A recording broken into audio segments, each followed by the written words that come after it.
tere õhtust, armas tütarlaps, mis nutad sa nii haledalt, mis nutad sa nii haledalt.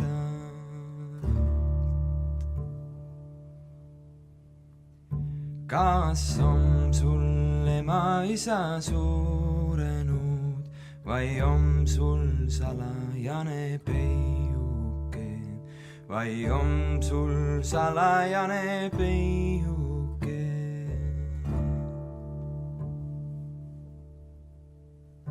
Ei ole mul iseme suurenud, ei ole mul salajast peiukeist, ei ole mul salajast peiukeist.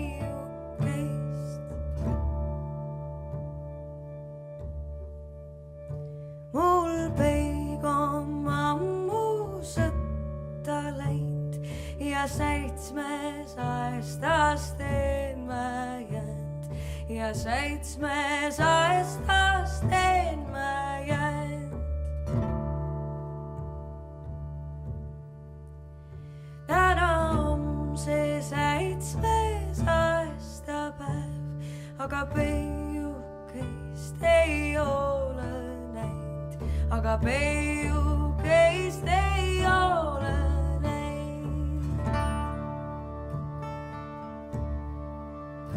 Peig võttis taskust rätiku ja andis teda pruudile ja andis teda pruudile.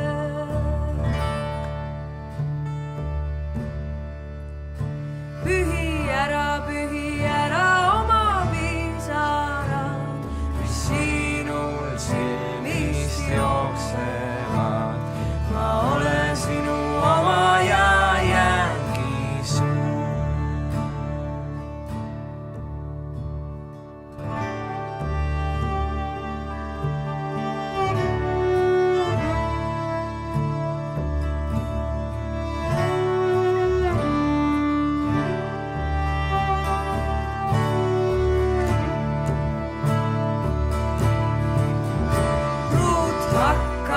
Peigmeest hõlmale ja suudles teda armsasti. Ma olen sinu oma ja jäängi sun.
Tere, armsad kuulajad!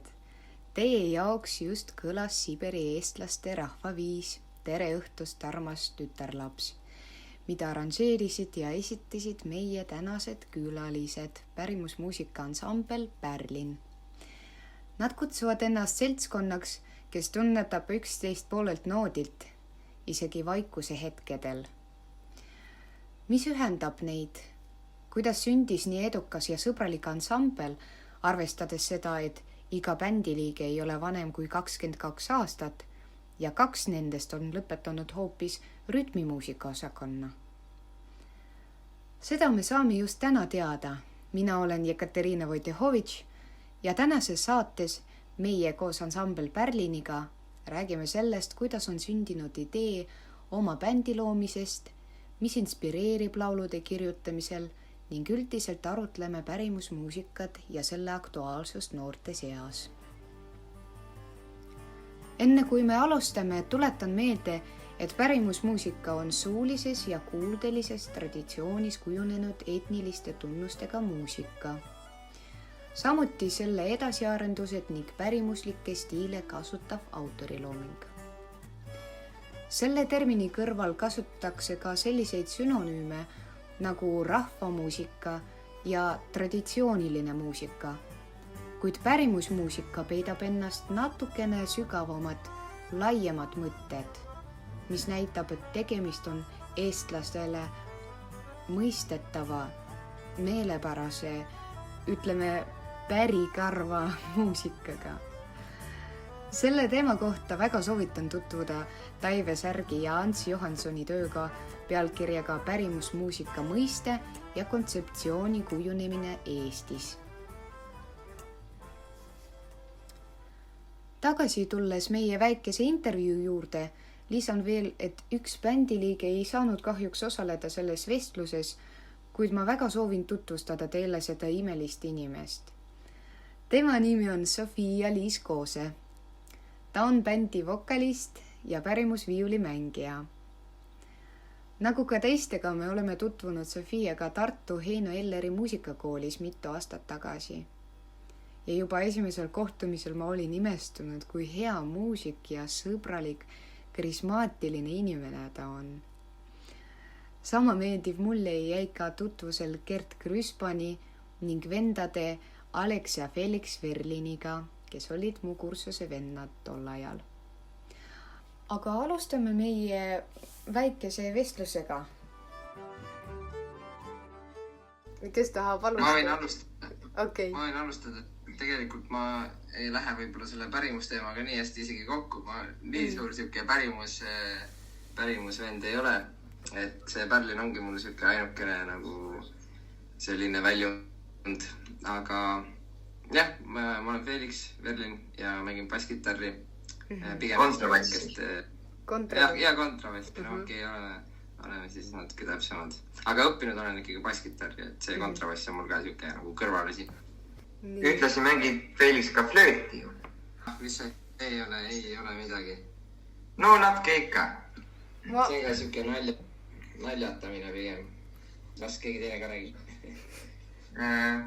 Ma võtan siis järgmisena, et mina olen Alex ja mängin gitarri, akustilist gitarri ja laulen. Nii, Gert, räägi sina. Okei, mina olen Gert Krüspan. Et mitte segadust tekitada, siis Gert on eesnimi. Ja siis ma mängin akordionit ja Eesti löötspilli. Nii siis Gert ja Sofia õppisid ikka pärimusmuusika osakonnas, Alex ja Felix aga rütmimuusika osakonnas. Kuidas te sattusite siis pärimusmuusika ansambli? No tegelikult mina võtsin valikainena pärimuskoosmängu ja siis üldse kuidagi see pärimussuund hakkas nagu tõmbama mind rohkem ja üldse selline akustiline kõla ja selline muusika ja just Rootsi pärimusmuusika hakkas kuidagi tõmbama ja tegelikult mingi hetk Sofi siis kuidagi, ma mäletagi, kuidas see oli, ta lihtsalt põhimõtteliselt pakkus välja, et me võiksime panna mingi bändi kokku ja minna siis pärimusbändide konkursile. Kõigepealt olimegi ainult tegelikult mina, Gert ja Sofi. Ja no tegelikult võiks ka olnud, aga Felix tookord ei saanud tulla lihtsalt. Kinni. Nii. Kas te läksite lõpuks sinna konkursile? Läksime, jah. Kuidas läks? Panime kinni. Mis lugu teil oli muidu? Peretants. Teine oli Unelaul. See unelaul on mis riigist? Eesti. Eesti. See on Mooste folgi nagu võistlus on see, kus tehakse bändide arranžeeringuid või pärimusmuusika töötlemist. See toimub Moostes. Veel Viljandis on 2 tükki. Üks ongi see noorte pärimusbändide konkurss ja teine on siis suur üleriigiline võistlumängimine, mis on nagu üksik pillimeeste nii-öelda võistlus või konkurss. miks just pärimusmuusika? Selline küsimus. Miks just pärimusmuusika? Miks te ei teinud näiteks mingi džässibändi või ma ei tea? No, minu puhul ma võin esimesena vastata siis, et miks just pärimusmuusika. Noh, sõbrad ja värki tahtsid bändi teha, siis nagu veits oli see mõte, et mingit kontrabassi läheks ka vaja. Pigem jah nagu seltskonna pärast ikkagi, et olime lihtsalt nagu head sõbrad ja kuidagi hakkasime nagu tegema seda ja no minul isiklikult tegelikult on ka olnud selline suurem tõmme viimasel ajal pärimuse suunas. Ma arvan, et see muusika on nagu väga naturaalne, mis mulle väga meeldib. Ja ta on ka hästi siiras. Ja ei ole nagu kuidagi liialt töödeldud või ei ole nagu sellist liialt üritamist, et see on kõik hästi loomulik. Kas seal on palju sellist improvisatsiooni ka? Meil on ikka improvisatsiooni, aga võrreldes rütmi või džässmuusikaga on ikkagi nagu vähem. Seda küll. Ma ei tea, ma arvan. Ja, seda küll, jah. Ma lihtsalt mõtlen, kust tuleb see nagu vabadus või siirus, nagu sa ütlesid. Et kas sellepärast, et te loote samal ajal, kui te esinete või mingist muust või? Ma arvan, et see tuleb lihtsalt sellest, et mis väärtusi need inimesed hoiavad, et kes pärimusmuusikat teevad. Nad ilmselgelt, pärimusmuusika on tihtipeale üleüldiselt siuke loodusarmastajate muss või siuksed, kes nagu Gert on meil siin ka siuke meremees natuke. Kas selles muusikas on muidu sellist ka, et ma ei tea, linnu laulmise imiteeringud või midagi sellist, et kas te teete midagi sellist, et luua seda atmosfääri ka või ma ei tea, ma ei ole tegelenud sellega kunagi. Põhimõtteliselt küll, jah. Tegelikult teeme küll seda, jah. Meil nüüd just suvel ilmub millalgi album ja seal on peal üks lugu, mille nimi ongi Tihane. Ja see teema nagu meenutabki natuke nagu mitte otseselt Tihase laulu, aga ta on selline nagu linnulaululikult kerge või kuidagi midagi sellist. Kas seda saab kuskilt kuulata normaalselt või osta või ma ei tea? Praegu ongi siuke seis, et me hakkame suvel salvestama albumit ja siis varsti saab kuulata nagu igast kanalist. Praegu meil YouTube'is on üleval üks nii-öelda live sessioon. See on meil võib-olla praegu siuke ainukene hea kvaliteediga materjal. Kus saab enam aimu, mida me teeme, aga seal on nii-öelda, ei ole kõik nagu meie looming. Et plaadi peale proovime rohkem enda asju panna. Millal te üldse kokku saite? Nagu mis aastal, kui kaua see kõik toimub? Täpselt viimane aasta Eljaris meil või? Viimase aasta 2019. Teine semester pidi see olema, siis tavaliselt on kevadel see vist. Ja, see oli jah, mingi kevadaeg. Praeguse seisu järgi 2 aastat tagasi siis või? Siis on mingi 2018-19. Kuidas te loote need, kus te võtate need lugusid? Kas te mõtlete algusest lõpuni seda ise välja? Nii ja naa, et siiamaani oleme rohkem teinud niimoodi, et võtame arhiivist mingi salvestuse ja siis arranžeerime nii-öelda selle looks. Tihtipeale nendel on nagu A ja B osa näiteks olemas ja siis C mõtleme juba ise juurde ja üleüldse kogu see seade ka ikka, et kes mida mängib, võib-olla me esitame nagu hoopis, ma ei tea, X.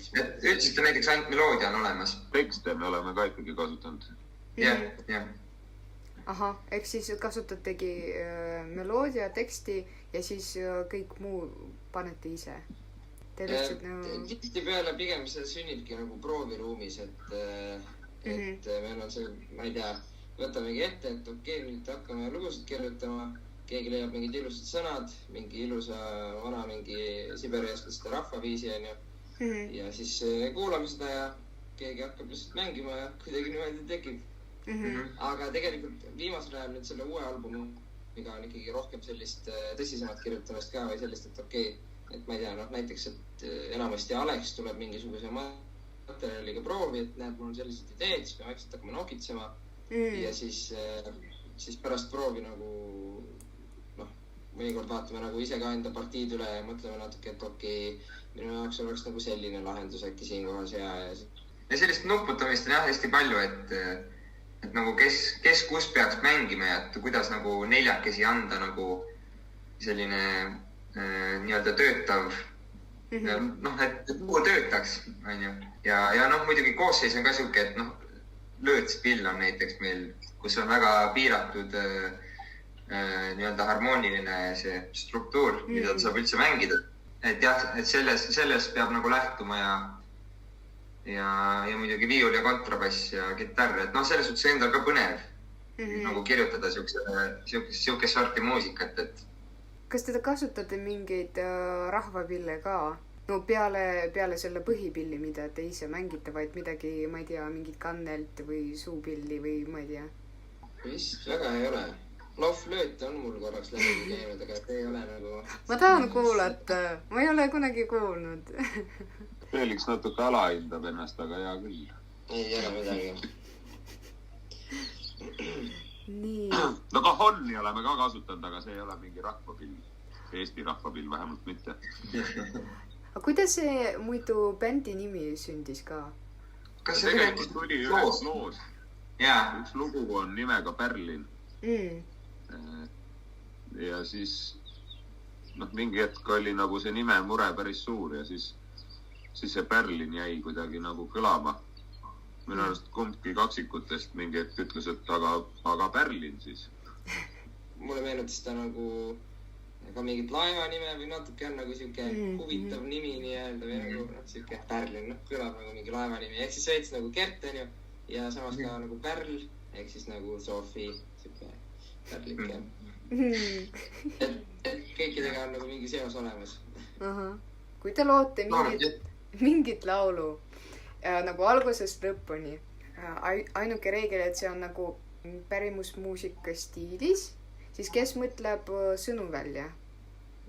Viisi ma sain aru niimoodi, et igaüks aitab natukene seda muusikat luua, aga kes mõtleb sõnu välja, kes nagu juhib seda? Kõneb nagu, kes nii-öelda looga proovi tuleb, et viimasel ajal olen rohkem mina tulnud nagu loo ideedega välja.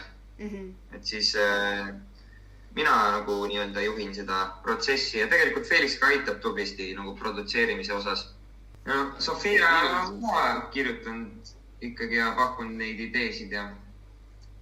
Ta on meil hea frontwoman ka. Ja.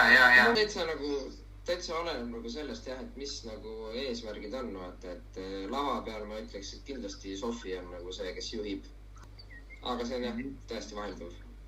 Ja kui proovi lähme, siis mina juhin, sest mul on ainsana load. Selline küsimus, kas pärimusmuusika jääb aktuaalseks ka sajandid hiljem? Kindlasti jääb. Peab jääb. Miks? Ma tahaks loota, et see muutub just aina olulisemaks, sest et ma arvan, et see muutub aina olulisemaks, sest et infot tekib kogu aeg nii palju juurde, sest nagu, ma ei tea, võib-olla üks hetk lihtsalt inimesed on nagu, ma ei tea, lihtsalt tahavad lõpuks mingisugust selgust ja mingisugust nagu rahu leida, aga ka muusika mõttes, et... Midagi loomulikku nagu, looduslikku. Ja midagi, mis on ikkagi päriselt nagu seotud ka Eesti kultuuriga, et...